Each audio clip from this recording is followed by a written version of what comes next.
Assalamualaikum warahmatullahi wabarakatuh. Yang terhormat Ibu Revani Novia Siboro MM selaku dosen pengampu mata kuliah Matematika Ekonomi Manajemen 2C serta teman-teman yang berbahagia. Puji syukur terhadap Allah Subhanahu wa taala atas rahmat dan karunia-Nya sehingga kita dapat berkumpul di kelas ini dalam keadaan sehat walafiat. Perkenalkan, nama saya Kirani Nurrahmania Fajri sebagai moderator yang akan memandu jalannya diskusi kali ini mengenai materi penerapan fungsi linear dalam ekonomi. Sebelumnya saya akan memperkenalkan anggota kelompok saya. Yang pertama ada Perkenalkan, nama saya Haifa Nur Fauzia dengan NIM 6424149 dari kelas 642C05. Perkenalkan, nama saya Sakila Nada Zurafa dengan NIM 642411902. Perkenalkan, nama saya Maca Salsabila dengan NIM 642411609. Perkenalkan, nama saya Betis Asyarta Siombing dengan NIM 6421943.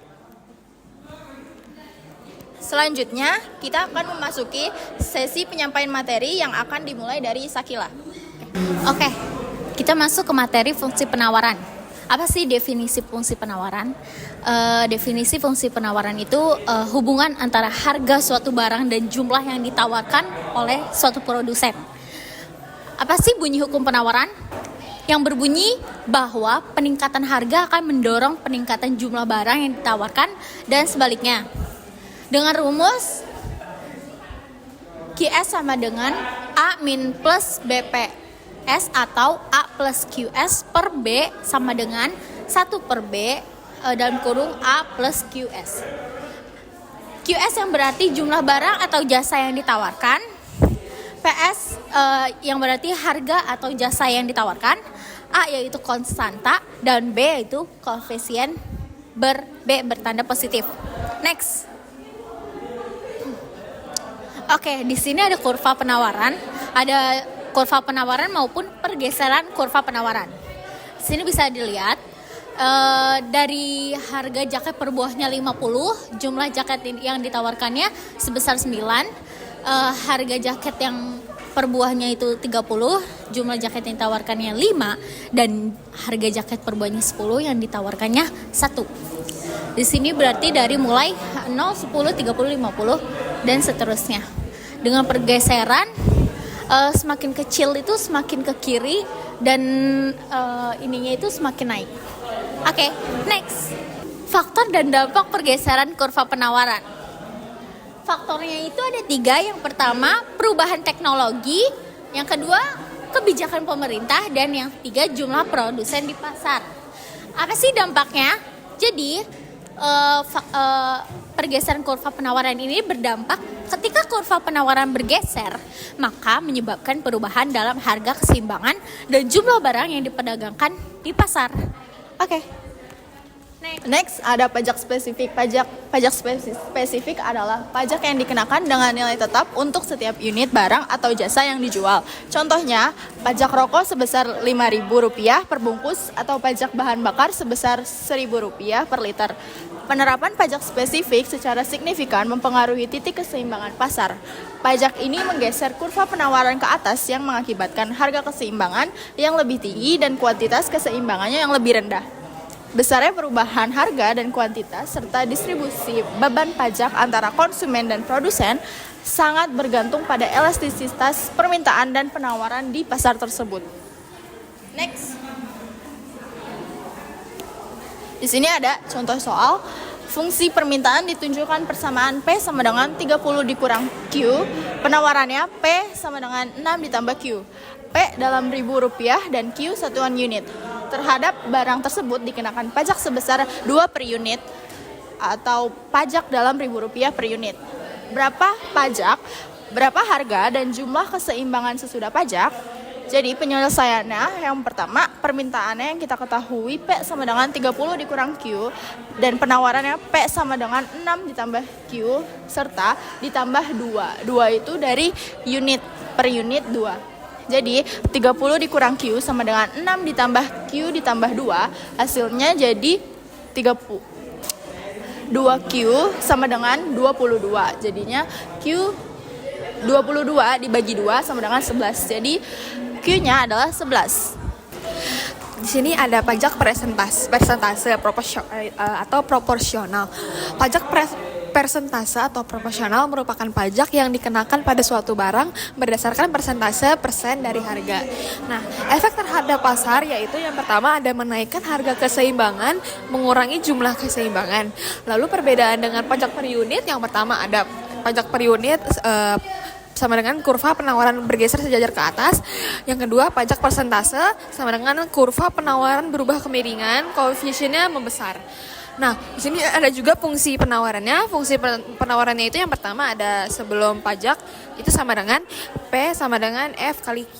Lalu setelah pajak T persen sama dengan P sama dengan 1 tambah T per 100 kali F kali Q. Next. Nah, di sini ada contoh soalnya, yaitu sebuah perusahaan memproduksi barang B dengan fungsi penawaran sebelum pajak sebagai berikut. QS sama dengan 50 tambah 2P. Pemerintah mengenakan pajak 20%. Tentukan fungsi penawaran setelah pajak. Next. Nah, di sini caranya adalah setelah pajak 20%, perusahaan hanya menerima 80% dari harga. Jadi P-nya diganti dengan 0,8%. Jadi 0,8 P dalam fungsi penawaran yaitu diturunkan ke bawah. QS sama dengan 50 tambah 2 dikali 0,8. Nah, 2 dikali 0,8 yaitu sama dengan 1,6. Jadi di sini dimasukkan saja, disubstitusikan. Jadi QS sama dengan 50 tambah 1,6 P.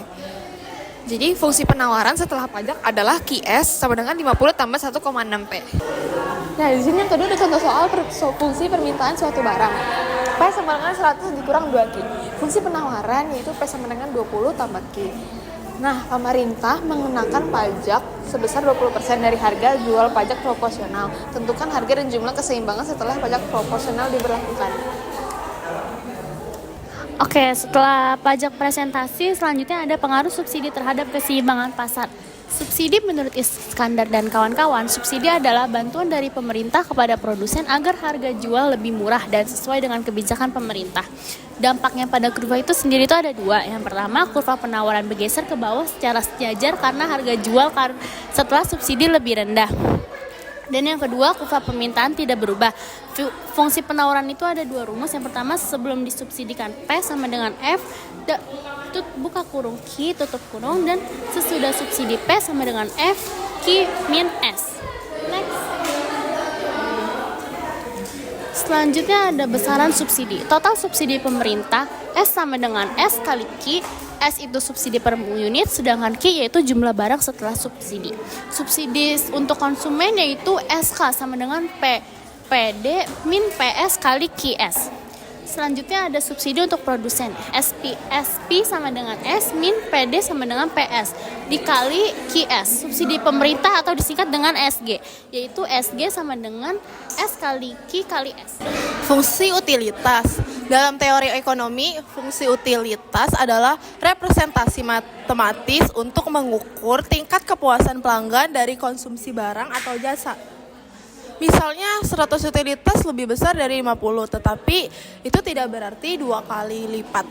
Utilitas marginal sebagai turunan pertama dari fungsi utilitas menunjukkan penurunan tambahan kepuasan per unit konsumsi sesuai dengan hukum diminishing marginal utility. Konsumen mencapai keseimbangan saat rasio utilitas marginal terhadap harga antar barang sama. Dengan rumus MUX per PX dikurang MUX per dengan rumus MUX per PX dikurang MUY per PY. Dan yang terakhir ada kesimpulan. Penawaran menunjukkan hubungan antara harga suatu barang dengan jumlah yang ingin ditawarkan oleh produsen. Kurva penawaran bisa bergeser karena faktor-faktor selain harga, seperti biaya produksi, teknologi, atau kebijakan pemerintah.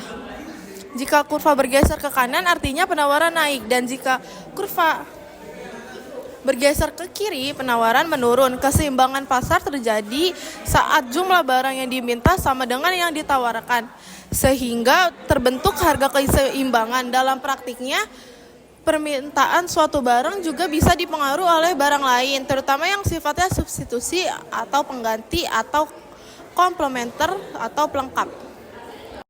Demikian presentasi dari kami. Semoga materi yang diberikan dapat bermanfaat. Mohon maaf apabila ada kekurangan dan terima kasih atas partisipasinya. Wassalamualaikum warahmatullahi wabarakatuh.